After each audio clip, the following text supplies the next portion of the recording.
So welcome once again. And as we shared last time, for those of you who are here, The Big Time is a much acclaimed novel written by Fritz Lieber, a legendary science fiction writer. It won the coveted Hugo Award in 1958 for Best Novel or Novelette. And it was originally published in two parts in the March and April 1958 issues of Galaxy, the heralded science fiction magazine, not uncoincidentally spearheaded and edited by EJ's father, Horace L. To recap for those of you who were here last time, and to bring any of you joining us today for the first time up to speed, the Big Time is the private name that Greta, our narrator, and some others use to refer to something called the Change War. You don't know about the Change War, but it is affecting your life all the time. And you have probably experienced hints of it in all sorts of eerie, Twilight Zony type events you may have experienced now and then throughout your own life. The Change War is a war of time travelers who can go through the hearts of stars and the spaces between galaxies to different places and times, whether the past or the future, in order to change them and win the final victory, a billion or more years forward into the future from where the events of our story take place. Greta, our narrator, is currently residing in what is simply called the place, which is outside of the cosmos and is where soldiers who have been fighting in the Change War and badly roughed up after raids into these many times and places are entertained and nursed back to health and kidded and joked back to sanity. Greta's formal title is entertainer, and it is her job to do this nursing and kidding. There are two sides in the Change War, the snakes and the spiders. Greta's side is the spiders, and the beings on both sides are both double gangers, which means they can operate either within or outside of the cosmos, as well as being demons, which means they act reasonably alive while doing so, which the ghosts can't do. Besides Greta, our characters so far include Sid, the boss, Beauregard, Sid's co-pilot and also piano player, Doc, a drunk who has seen the horrors of life in Nazi-occupied Tsarist Russia, Maud, the old girl, Lily, the new girl, Eric, the pride of the von Hohenwalds and a poet, and Bruce, the new boy, and Mark, the Roman soldier. So please sit back and relax and take your own position in the place and join us now as we entertain and kid you, and as our characters discuss and explore the world of the Change Wars and the very unusual situation they now find themselves in. Thanks for joining us and enjoy the show.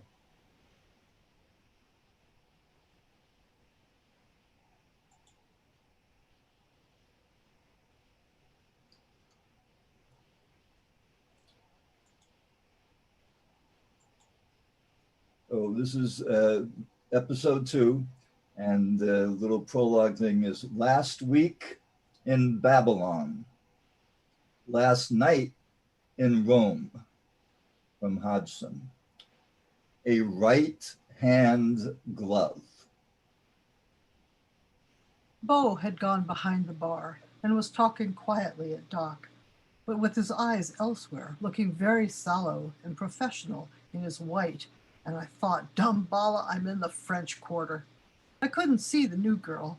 Sid was at last getting to the new boy after the fuss about Mark. He threw me a sign, and I started over with Eric in tow. Welcome, sweet lad. Sidney Lessingham is your host, and a fellow Englishman, born in King's Lynn, 1564, schooled at Cambridge, but London was the life and death of me, though I outlasted Bessie, Jimmy, Charlie, and Ollie, almost. What a life! By turns a clerk, a spy, a bawd. The two trades are hand in glove. A poet of no account, a beggar, and a peddler of resurrection tracts. Beau, Lassiter, our throats are tender. At the word poet, the new boy looked up, but resentfully, as if he had been tricked into it. And to spare your throat for drinking, sweet gallant, I'll be so bold as to guess and answer one of your questions. Yes, I knew Will Shakespeare. We were of an age, and he was such a modest, mind your business rogue, that we all wondered whether he really did write those plays. Your pardon, faith, but that scratch might be looked to.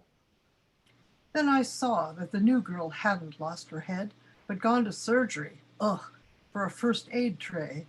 She reached a swab toward the new boy's sticky cheek, saying rather shrilly, If I might. her timing was bad. Sid's last words and Eric's approach had darkened the look on the young soldier's face, and he angrily swept her arm aside without even glancing at her. Eric squeezed my arm. The tray clattered to the floor, and one of the drinks that Beau was bringing almost followed it. Ever since the new girl's arrival, Beau had been figuring that she was his responsibility, though I don't think the two of them had reached an agreement yet. Beau was especially set on it, because I was thick with Sid at the time, and Maud with Doc, she loving tough cases. Easy now, lad. And you love me? He shot Beau a hold it look. She's just a poor pagan trying to comfort you.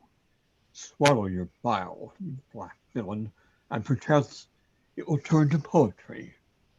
Ah, did I touch you there? Confess, you are a poet. There isn't much gets by Sid, though for a second I forgot my psychology and wondered if he knew what he was doing with his insights. Yes, I'm a poet, all right. I'm Bruce Marchand, you bloody zombies. I'm a poet in a world where even the lions of the King James and your precious Will, whom you use for laughs, aren't safe from snake slime and the spider's dirty legs. Changing our history, stealing our certainties, claiming to be so blasted all-knowing and best-intentioned and efficient. And what does it lead to? This bloody spider-issue glove. He held up his black, gloved hand, which still held the mate, and he shook it.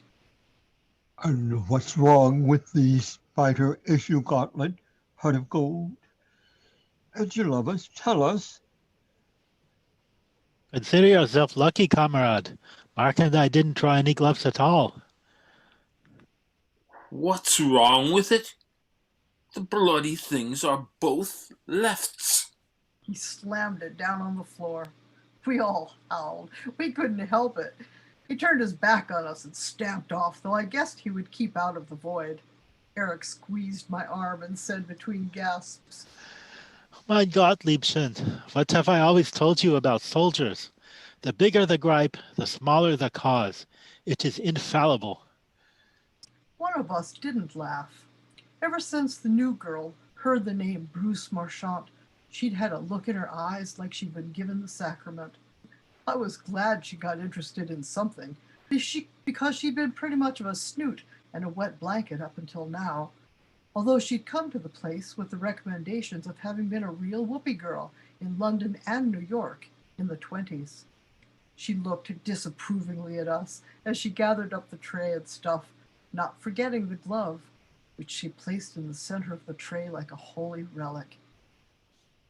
Bo cut over and tried to talk to her, but she ghosted past him, and once again he couldn't do anything because of the tray in his hands. He came over and got rid of the drinks quick. I took a big gulp right away because I saw the new girl stepping through the screen into surgery, and I hate to be reminded we have it, and I'm glad Doc is too drunk to use it.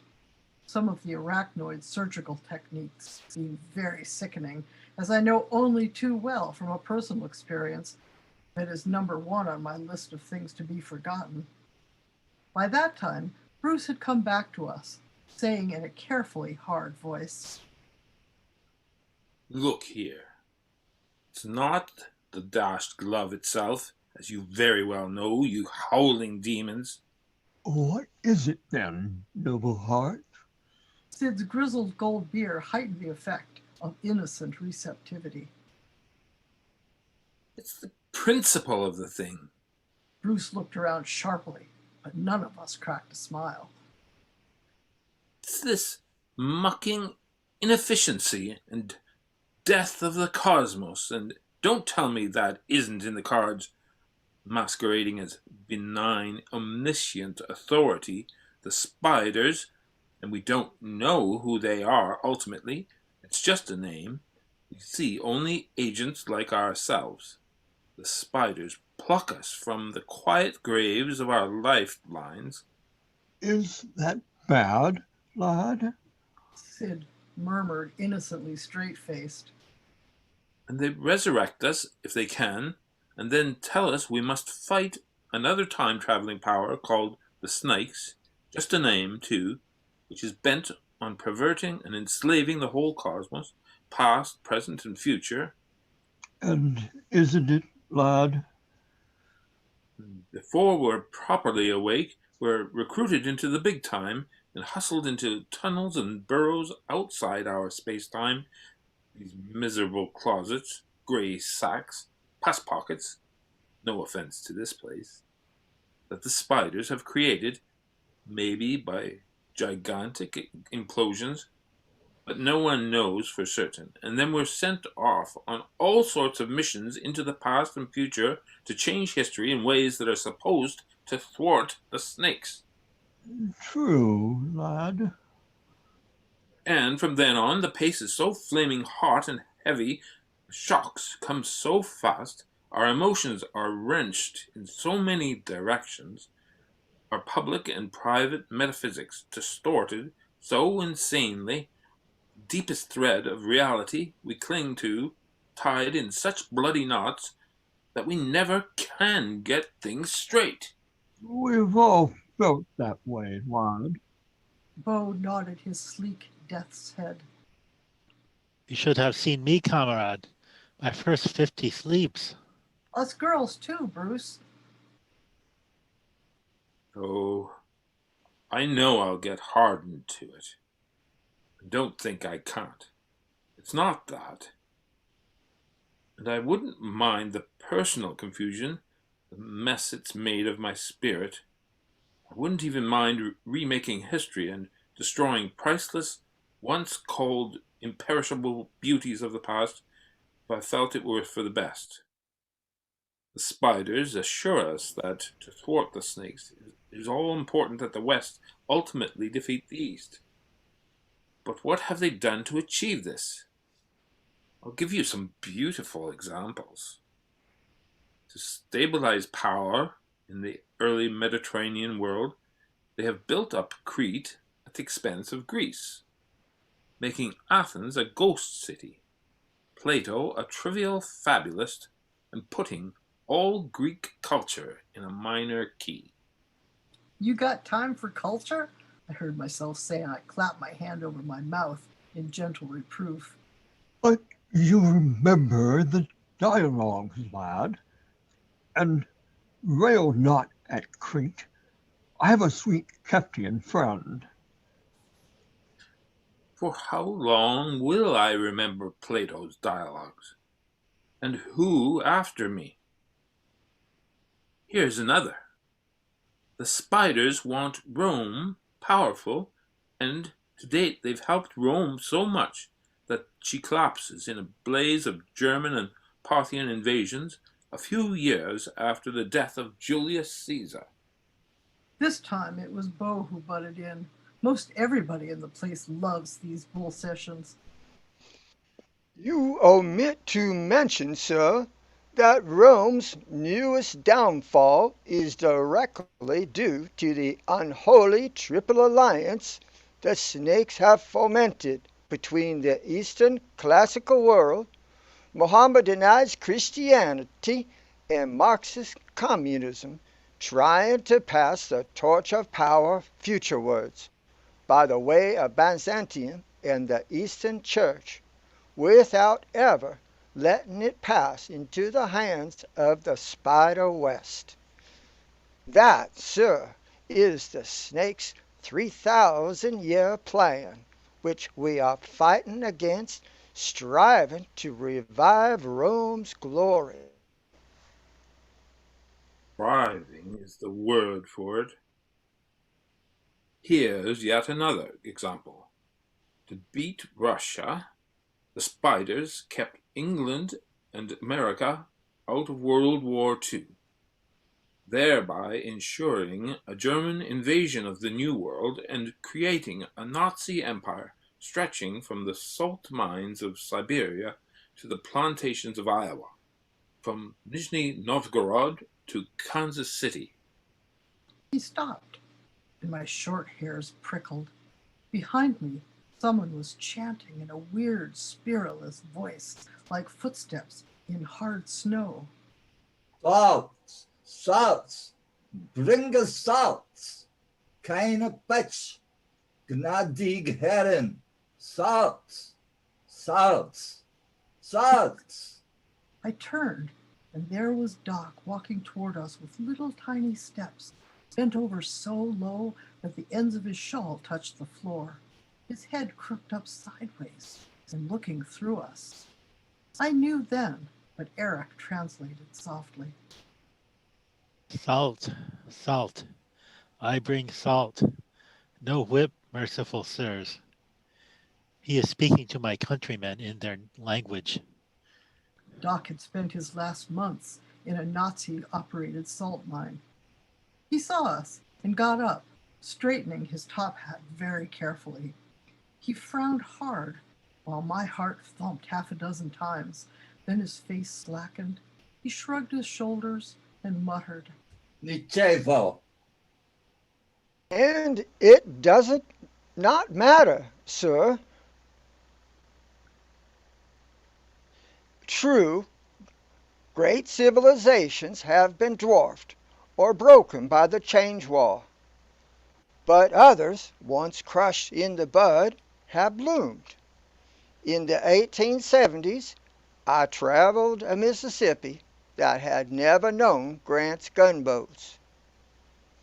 I studied piano, languages, and the laws of chance under the greatest European masters at the University of Vicksburg.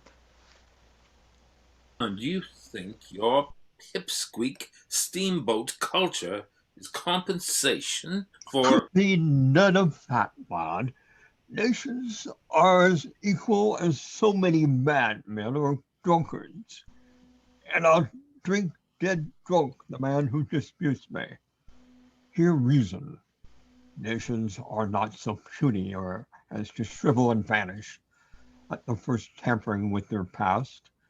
No, nor with the 10th. Nations are monsters, boy, with guts of iron and nerves of brass. Waste not your pity on them. True indeed, sir. Most of us enter the change world with the false metaphysic that the slightest change in the past, a grain of dust misplaced, will transform the whole future. It is a long while before we accept with our minds as well as our intellects, the law of the conservation of reality. That when the past is changed, the future changes barely enough to adjust, barely enough to admit the new data. The change winds meet maximum resistance always. Otherwise, the first operation in Babylonia would have wiped out New Orleans, Sheffield, Stuttgart, and Maud Davis' birthplace on Ganymede. Note how the gap left by Rome's collapse was filled by the imperialistic and Christianized Germans. Only an expert demon historian can tell the difference in most ages between the former Latin and the present Gothic Catholic Church. As you yourself, sir, said of Greece, it is as if an old melody were shifted into a slightly different key. In the wake of a big change, cultures and individuals are transposed. It's true. Yet, in the main, they continue much as they were, except for the usual scattering of unfortunate but statistically meaningless accidents. All right, you bloody savants. Maybe I pushed my point too far. But if you want variety, give a thought to the rotten methods we use in our wonderful change war. Poisoning Churchill and Cleopatra, kidnapping Einstein when he's a baby. Snakes did it first. Yes, and we copied them. How resourceful does that make us? If we need Einstein, why don't we resurrect him? Deal with him as a man.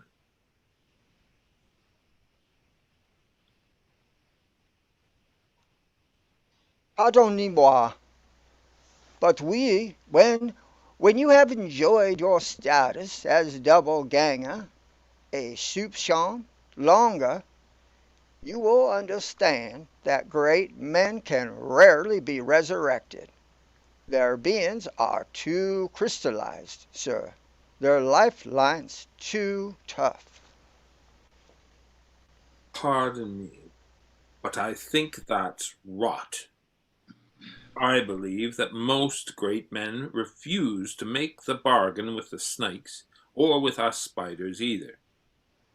They scorn resurrection at the price demanded. Brother, they ain't that great, I whispered while Bo glided on with, However that may be, you have accepted resurrection, sir, and incurred an obligation which you as a gentleman must honor. I accepted resurrection all right. Bruce glaring coming into his eyes. When they pulled me out of my line at Passchendaele in 10 minutes before I died, I grabbed at the offer of life like a drunkard grabs at a drink the morning after. But even then, I thought I was also seizing a chance to undo historic wrongs, work for peace. His voice was getting wilder all the time. Just beyond our circle, I noticed the new girl watching him worshipfully. But what did I find the spiders wanted me for? Only to fight more wars, over and over again, make them crueler and stinkinger, cut the swath of death a little wider with each big change, work our way a little closer to the death of the cosmos. Sid touched my wrist, and as Bruce raved on, he whispered to me, What kind of ball think you will please and so quench this fire-brained growth? Angela may discover it. I whispered back without taking my eyes off Bruce either. I know somebody who'll be happy to put on any kind of ball he wants, if you'll just notice her. The new girl, sweetling? It is well. This robe speaks like an angry angel. It touches my heart, and I like it not. So you're sent on operations in the past, and from each of those operations, the change winds blow futurewards, swiftly or slowly, according to the opposition they breast, sometimes ripping into each other. And any one of those winds may shift the date of our own death ahead of the date of our resurrection, so that in an instant, even here, outside the cosmos, we may molder and rot, or crumble to dust and vanish away. The wind with our name in it may leak through the door. Faces hardened at that, because it's bad form to mention changed death. And Eric flared out. Halt's Maul, comrade. There's always another resurrection. Bruce didn't keep his mouth shut. Is there? I know the spiders promise it, but even if they do go back and cut another double-ganger from my lifeline, is he me? He slapped his chest with his bare hand. I don't think so. And even if he is me, with unbroken consciousness, why has he been resurrected again? Just to refight more wars and face more change death for the sake of an almighty power so bloody ineffectual it can't furnish one poor soldier pulled out of the mud of Passchendaele, one miserable change commando, one god-forsaken recuperee, a proper issue of equipment. And he held out his bare right hand toward us, fingers spread a little, as if it were the most amazing object and most deserving of outraged sympathy in the whole world. The new girl's timing was perfect. She whisked through us, and before he could do so much as wiggle the fingers, she whipped a black, gauntleted glove on it, and anyone could see that it fit his hand perfectly. This time our laughing beat the other. We collapsed and slopped our drinks and pounded each other on the back, and then started all over.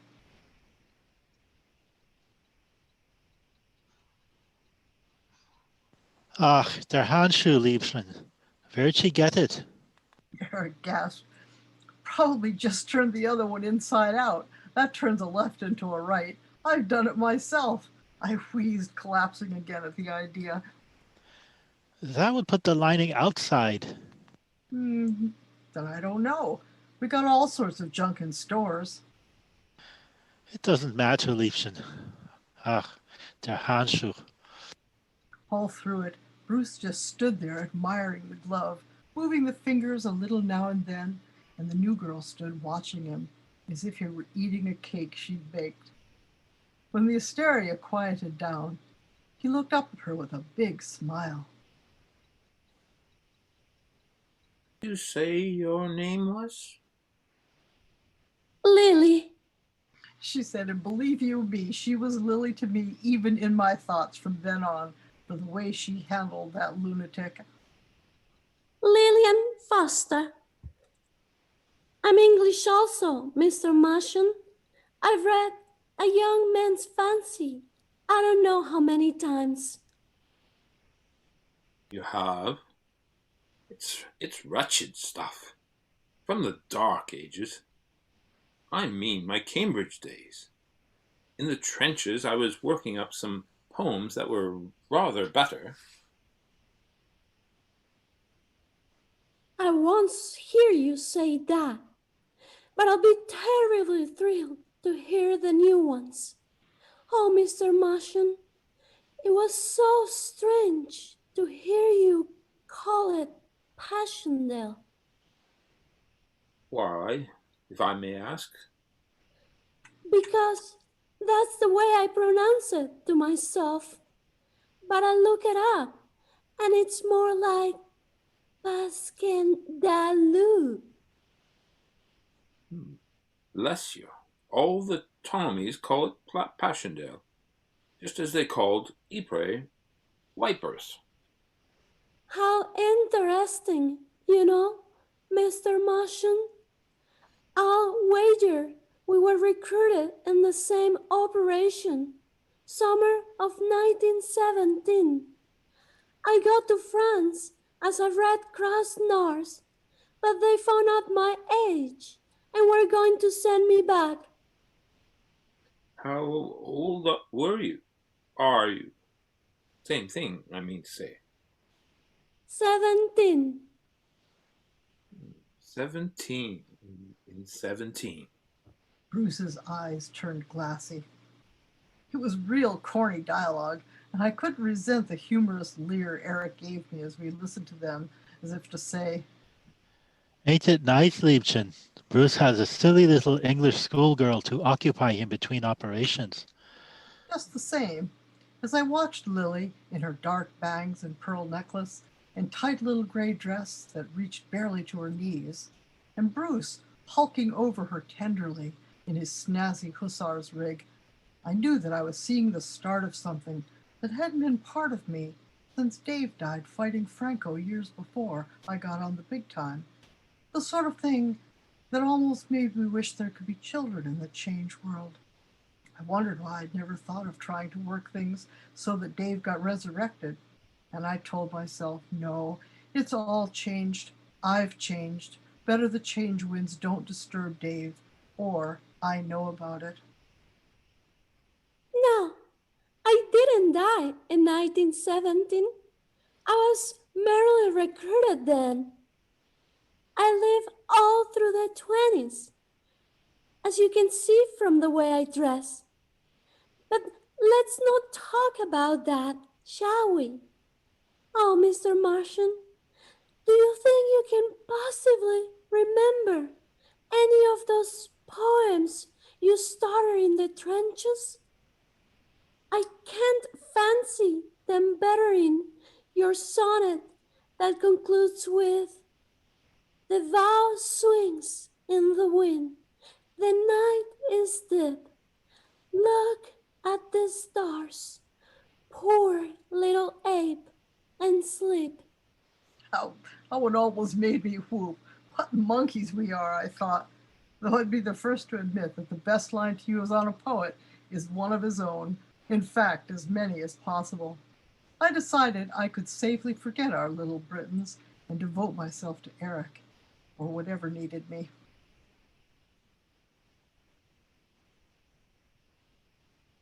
This concludes Chapter 2 of The BigTime.